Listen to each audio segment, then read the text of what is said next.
உறவுகளுக்கு வணக்கம். நாம் தமிழ் கட்சி உழவர் பாசறை நடத்தும் ஆடு மாடுகளின் மாநாடு.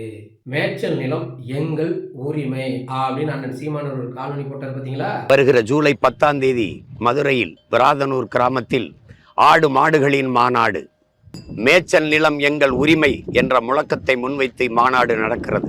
அந்த காணொலியில தூக்கத்தை தொலைச்சி கண்ட மேனிக்கு இந்த திராவிட தற்கொலைங்க பேசிக்கிட்டு தெரிகிறானுங்க. இப்போ இதுதான் அவங்களோட டாபிக். ஆடு மாடு மேய்க்க சொல்கிறது தமிழ்நாட்டு மக்களை இளைஞரும் பின்னோக்கி எழுதிட்டு போதும். ஏன்னா இந்த தமிழ்நாடு அரசு இந்த திராவிட மாடல் அரசு இளைஞர்களை முன்னோக்கி கொண்டு போயிருக்கிறாங்க. எங்கே? டாஸ்மார்க் வாசலில் குடிச்சுக்கிட்டு போதையை போட்டுட்டு சிந்திக்கிற திறனே இல்லாமல் அவன் வாழ்க்கையை தொலைச்சிட்டு கிடக்கிறான். அது இவங்களுக்கு முன்னோக்கி கொண்டு போகிறது. நம்ம ஆடு மாடு வளர்த்து ஏதாவது கொஞ்சம் தெப்பு தீருங்கயா, இது நம்மளோட உரிமை. விவசாய நிலம் வச்சுருக்கிற எல்லோருமே ஒரு காலகட்டத்தில் ஆடு மாடு வச்சுருந்தாங்க. அவங்க ஒரு தொழிலாக பார்த்தாங்க, அதில் வருமானம் வந்துச்சு. இன்னமுமே கிராம சைட்லலாம் குறைஞ்சது 2 மாடாவது வச்சுருக்கிறாங்க நம்ம பாட்டிங்க. அதில் ஒரு நாளைக்கு குறைஞ்சது 600 வருமானம் வந்துட்டு இருக்குது. அதை ஏன் நாம் அரசு தொழில் ஆக்கக்கூடாது? 2 மாடு வச்சுருக்கீங்க, 20 மாடு கொடு. இப்போ கேரளாவெலாம் இல்லையா, மாடு வச்சுருந்தா அதுக்கு கொட்டையை போட்டு தராங்க, அதுக்கு பராமரிப்பு பார்க்குறாங்க, மானியம் தராங்க. அதுமாரி நம்மளும் பண்ணுவோம். போன அரசாங்கம் ஆடு மாடுலாம் கொடுத்துச்சு, அப்போலாம் அது பின்னோக்கி கொண்டு போகலையா? அதுதான் பெண்களுக்கு முக்கிய ஒரு வருமானமாக இருந்தது. வீட்டுக்கு ஒரு 2-3 ஆடு வச்சுருப்பாங்க, மாடு வச்சுருப்பாங்க, கோழி வச்சுருக்குறாங்க. அதெல்லாம் விவசாயிகளுக்கு அது ஒரு வருமானம். அதை நாம் முன்னெடுத்து பண்ணலாம், மக்களோட வாழ்வாதாரத்தை உயர்த்தலாம். இந்த இலவசமாக கொடுக்குற 1000 ரூபாயை வச்சு இவங்களால என்ன பண்ண முடியும்? இதுவே நீ ஒரு 2 கறவை மாடு கொடுத்து பாரு, 4 ஆட்டை கொடுத்து பாரு, அவங்களோட வாழ்வாதாரம் தன்னால் உயரும். அவங்க தேவைப்பட்டதை அவங்களே வாங்கிக்கிறாங்க. அதுதான் மக்களுக்கு செய்கிற நல்ல விஷயம். நீ கொடுக்குற 1000 ரூபாய் இல்லை. ஆடு மாடு மாநாடு போட்டு இளைஞர் எல்லாத்தையும் பின்னோக்கி கொண்டு போகிறாரு. நீங்கள் முன்னோக்கி எங்கே கொண்டு போகிறீங்க? டாஸ்மார்க் வாசல் தான் மடுக்க வச்சுருக்கிறீங்க. படித்த இளைஞர்களுக்கு வேலை வாய்ப்பு கிடையாது. அவன் என்ன பண்ணுறதுன்னு தெரியாது. கம்பெனியாக ஏறிட்டு இருக்கான்.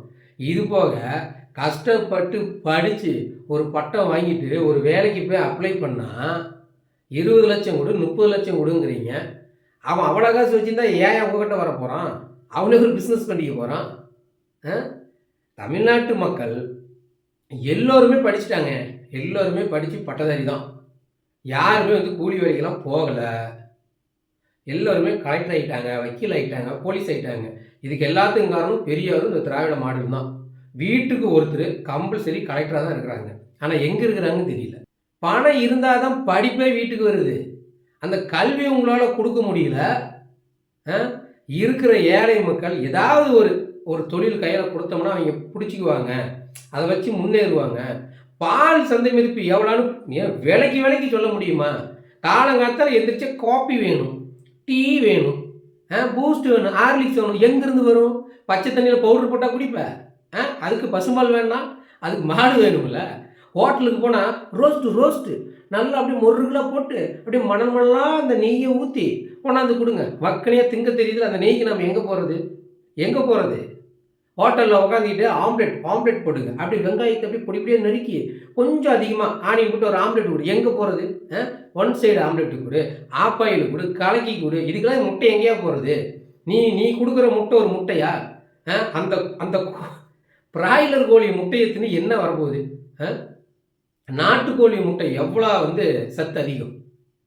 நாட்டுக்கோழி முட்டை எங்கே கிடைக்குது? ஸ்கூலில் போகிறவங்களே, பள்ளி மாணவர்களுக்கு அது முட்டையா? அந்த கோழியோட பிறப்பே தெரியாது. நீ கரண்ட்லேயே வச்சு கரண்ட்லேயே பறித்து அது கண்ட ஊசியெல்லாம் போட்டு கண்ட தீவனம்லாம் கொடுத்து அந்த கோழியை நீங்கள் உற்பத்தி பண்ணி அதில் வர முட்டையை குழந்தைங்க கொடுக்குறீங்க. அது என்ன உடம்புக்கு நல்லது? நாட்டுக்கோழி முட்டையை கொடு. நாட்டுக்கோழி பண்ண ஆரம்பி. வீடியோலாம் வருதில்லை யூடியூப்பில். படித்த பட்டதாரி ஆடு மாடு மேய்ப்பதில் பல லட்சம் சம்பாதிக்கிறார், கோழி பண்ணையில் பல லட்சம் சம்பாதிக்கிறார், மீன் பண்ணையில் பல லட்சம் சம்பாதிக்கிறார். அதெல்லாம் எப்படி? அதுக்கு நம்ம அரசாங்கம் உதவி பண்ணணும். அதை அரசு தொழிலாக மாற்று. படித்தவன் படிக்காதவன் வேலை செய்யலாம், அதில் ஒரு குறையும் இல்லை. எவன்டோ ஒரு கம்பெனியில் போய் கை கட்டி நிற்கிறதுக்கு நீ முதலாளியாகு. உனக்கு எவ்வளோ வருமானம் வேணுமோ அந்தளவுக்கு நீ உழைச்சிக்கலாம், நீ சம்பாதிச்சிக்கலாம். இது இயற்கைக்கு எந்த பாதிப்பும் தராது. ஆடு மாடு கோழி வளர்த்தலுங்கிறது விவசாயத்துக்கு ரொம்ப முக்கியம். அதோட சாணம் எருவு, நீ வந்து உரவாகிற செலவு குறைவு. எவ்வளோ விஷயம் இந்த மாடு ஆடு கோழியும் தருது. அதை நம்ம முன்னெடுத்து மேலே கொண்டு போவோம், மீண்டும் இயற்கை விவசாயத்துல திரும்புவோம். நம்ம வந்து ரொம்ப முக்கியம் ஆடு மாடுங்கிறத சொன்னால் பின்னோக்கி கொண்டு போகிறாராம் சீமான். என்னடா மாடி மேலே தோட்டம் போட்டு வளர்த்திட்டு ஆகா ஆகான்னு ஃபோட்டோ எடுத்து நீங்கள் ஃபேஸ்புக்கு ட்விட்டர்னு எல்லாம் போடுவீங்க. ஆனால் நாங்கள் ஒரு நிலத்தை விளைச்சி நிலமாக மாற்று, கீழிறங்கி விவசாயம் பண்ணுன்னு சொன்னால் அது பின்னோக்கி கொண்டு போகிறது. என்ன மனநிலைமை இருக்கிறானுங்க இவனுன்னே தெரியல. பொருளாதாரத்தை உன் கையில் வச்சுக்கிட்டு நீ எதுக்கு வெளி மாநிலத்தில் கையேந்திர? பால் எங்கேருந்து வருது? ஆந்திரா வட மாநிலத்திலேருந்து வருது. ஆட்டுக்கறி எங்கேருந்து வருது? ஆடு எங்கேருந்து வருது? வெளி மாநிலத்திலேருந்து வருது. முக்கியமான இந்த பொங்கல், தீபாவளி, அப்புறம் ரம்ஜான் இதுமாரி பண்டிகைலாம் சென்னைக்கு வட மாநிலத்திலேருந்து ஆடு வருகை அதிகரிப்பு, பல கோடி விற்பனையாக இருக்குது. ஒரே நாள் இத்தனை கோடி விற்பனை அப்படின்னு சொல்லி போடுறாங்கல்ல, நியூஸில் பார்க்குறீங்கள. அப்போ அதை ஏன் நம்மளே பண்ணக்கூடாது? நீ ஏன் வெளி மாநிலத்தில் கையேந்திர? சொல்லு பார்க்கலாம். ஆட்டு கறிக்கடிக்கு போனோம்னா ஆனால் தொட்டைக்கறியாக போடுனே, ஆனால் கழுத்து கறியாக போடுனே, ஆனால் ஈரல் இருக்குதா, நுரையல் இருக்குதா, செவுருட்டி இருக்குதான்னு கேட்டு வாங்கி தங்க தெரியுதுல்ல. அதை நாம் படித்த பிள்ளைங்களும் படிக்காத பெரியவங்களும் பண்ணையாக வை, பணம் இருக்குதா நீ பண்ண போடுப்பா, படிக்காதவனுக்கு வேலை கொடுப்பா, இல்லை முடியலையா கவர்மெண்ட் நாங்கள் வேலை தரோம். எத்தனை காணொளி வந்தாலும் இவனுங்க திறந்த மாட்டானுங்க. ஃபாரின்லேருந்து எப்படிலாம் மாடு வளர்த்துறாங்க, எப்படிலாம் பாலை கறந்து அதை சந்தைப்படுத்துகிறாங்க. என்னங்க சாதாரணமாக பேசிகிட்டு இருக்கிறானுங்க இந்த பைத்தியக்காரனுங்க.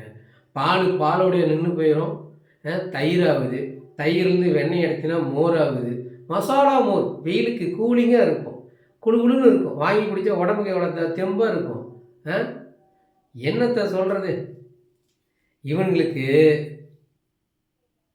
எல்லாமே கம்சன் அடிப்படையில் வெளியே தான் நம்ம வாங்கணும். ஏன்னா உள்ளே உற்பத்தி பண்ணிட்டீங்கன்னா மக்கள் பொழைச்சிக்குவோம், அவங்க பொழைக்க முடியாது. அதனால் கம்சன் அடிப்படையில் தான் நீ வெளிமானத்திட்ட கையேந்துவ.